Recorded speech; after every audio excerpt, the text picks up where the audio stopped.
Welcome to Ganesan media. இறைவனுடைய அருளால் நம்ம எல்லோரும் நல்லா இருப்போம். தொடர்ந்து ஆதரவு கொடுத்துட்ருக்கிற எல்லாருக்கும் மனசார நன்றியை தெரிவிச்சுக்கிறப்பா.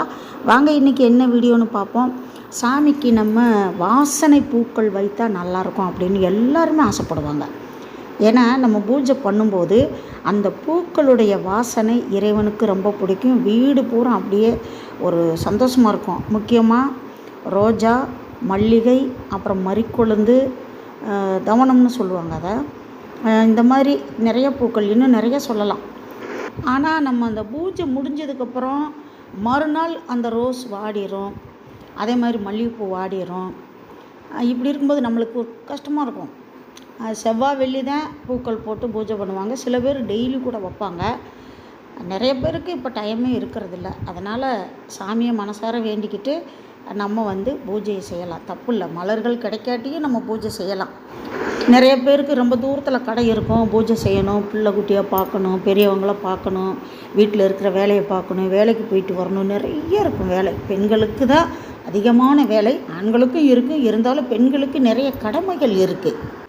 பெண்களை தேன மகாலட்சுமின்னு சொல்கிறாங்க. அதே மாதிரி பூஜை அறையை சுத்தம் பண்ணி அழகுபடுத்தி ஒரு தெய்வ கடாட்சமாக வைக்கிறதே பெண்கள் தான் நமக்கு அவசியம். அதனால் சொல்ல ஆண்கள் யாரும் தப்பாக நினச்சிக்காதீங்க. இப்போ வாசனை இல்லாத மலர்கள் நம்மளுக்கு கிடச்சிருச்சு. ஆனால் ஒரு 4-5 நாளைக்கு அது படத்தில் பார்க்குறதுக்கு நல்லாயிருக்கும். குறைஞ்சது ஒரு 3 நாளைக்கு ஆகுது. இப்போ இந்த பூ வச்சு 3 நாள் ஆச்சுங்க பாருங்கள். இதில் என்னென்ன வச்சுருக்கேன்னு பாருங்கள். சாமந்தி தான். நான் ஃபஸ்ட்டு என்ன பண்ணுவேன், கொஞ்சம் சந்தனம் மஞ்சள் வச்சுட்டு குங்குமம் வைப்பேன். அப்புறம் மாமி ஒருத்தவங்க சொன்னாங்க, அந்த சந்தன மஞ்சளில் பச்சை கற்பூரம், ஜவ்வாதி, அப்புறம் புனுகுன்னு சொன்னாங்க. அது வாங்கி வச்சேன், எங்கன வச்சேன்னு தெரில. பன்னீர் கொஞ்சம் ஊற்றி நீ கலந்து அந்த மஞ்சளை, அதாவது அந்த கலவையை எடுத்து இப்படி சாமந்தி பூ நடுவில் வச்சு அதில் குங்குமம் வச்சு படத்துக்கு வச்சிட்டேன்னா அந்த 3-4 நாளும் பூவும் வாடாத மாதிரி இருக்கும். சாமந்தி பூ வாசனையாக இருக்கும். நம்ம செவ்வாய் வெள்ளி மட்டும் வச்சுக்கலாம். இப்போ ரோஸ் எல்லாம் பார்த்திங்கன்னா முதல் நாள் வச்ச மறுநாளே வாடிடும். ஆனால் வச்சு பூஜை பண்ணும்போது அருமையாக இருக்கும். ரோஸு, சாமந்தி மாற்றி மாற்றி வச்சோம்னாலும் நல்லாயிருக்கும். இந்த பாருங்கள், அந்த கலவையத்தை நான் வச்சு ரெடி பண்ணி இப்போ வைக்க ஆரம்பிச்சிட்டேன். இப்போ எனக்கு மனசு நிம்மதியாக இருக்குது. ஒரு வேளை மலர்கள் கிடைச்சா வைக்கலாம், அப்படி இல்லைன்னா இருக்கிற மலரே பார்க்க நல்லாயிருக்கும். இந்த ஜவ்வாதி பொடி தான் வாங்கினேன். ஃபஸ்ட்டு லிக்விடு மாதிரி வாங்கி கொடுத்தேன் நாராயணன். அதை விட இந்த பொடி நல்லா இருந்துச்சு. இந்த பன்னீர், அப்புறம் இந்த தீர்த்தம் கோயில்கள்லேருந்து வாங்குவேல, அந்த தீர்த்தம் கூட ஊற்றிக்கிடுவேன். இப்போ இந்த சாமந்தி இப்படி ரெடி பண்ணுதேன் நான் வச்சேன். உண்மையிலேயே நல்லா இருக்குப்பா.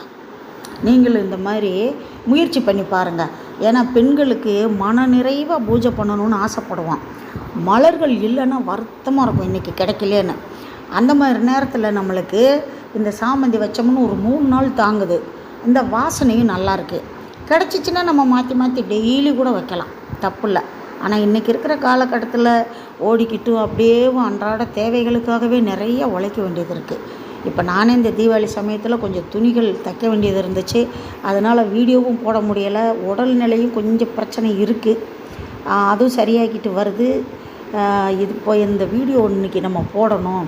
ஏன்னா நிறைய பேருக்கு இதுலேயும் கொஞ்சம் என்னடா இது இன்றைக்கி பூ கிடைக்கலையேன்னு நினைப்பாங்க. அந்த சாமந்தி அதை நம்ம மொத்தமாக கூட ஒரு 1/2 கிலோ 1 கிலோ வாங்கி ஃப்ரிட்ஜில் வச்சுட்டு கூட அப்பப்போ நம்ம எடுத்து இந்த மாதிரி பண்ணிக்கலாம். சரிங்களா? எனக்கு பிடிச்சது தெரிஞ்சதை உங்களுக்கு நான் பதிவு செய்கிறேன். சரிங்களாப்பா? மாமிக்கிட்டே நன்றி சொல்லணும். நான் இப்படி தாம்மா வைப்பேன் அப்படின்னு மாமி சொன்னாங்க. அதே மாதிரி படத்துக்கு பொட்டு வைக்கும்போது கூட இந்த மாதிரி கலந்து வைங்க, நல்லாயிருக்கும் வாசனை அப்படின்னு சொன்னாங்க. நான் படத்துக்கு இது வரைக்கும் நான் மஞ்சள் சந்தனம் வச்சுருக்கேன், பன்னீர் கலந்துப்பேன். இந்த மாதிரி கற்பூரம் இதெல்லாம் நான் கலந்தேன்னு எனக்கு தெரில. ஆனால் பூ வைக்கும்போது உண்மையிலே நல்லா இருக்குப்பா வாசனையா. பச்சை கற்பூரமும் அந்த ஜவ்வாதி பொடியும் பார்த்திங்கன்னா அருமையாக இருக்குது. அதே மாதிரி தவனம் வச்சிட்டோம்னா வாடினா கூட வாசனை இருக்கும். அதே மாதிரி திருநீற்று பச்சளை, இன்னும் நிறையா துளசி வில்வமெல்லாம் அப்பப்போ கழுவியே சாமிக்கு வைக்கலாங்கிறாங்க. அதே மாதிரி அருகம்புல்லும் கழுவி வைக்கலாம்னு சொல்கிறாங்க. வீடியோ பிடிச்சிருக்குன்னு நினைக்கிறேன். முழுசாக வீடியோ பார்த்ததுக்கு ரொம்ப நன்றியை தெரிவிச்சுக்கிறப்ப அடுத்த வீடியோவில் சந்திக்கலாம். அதுவரை பாய்ப்பா.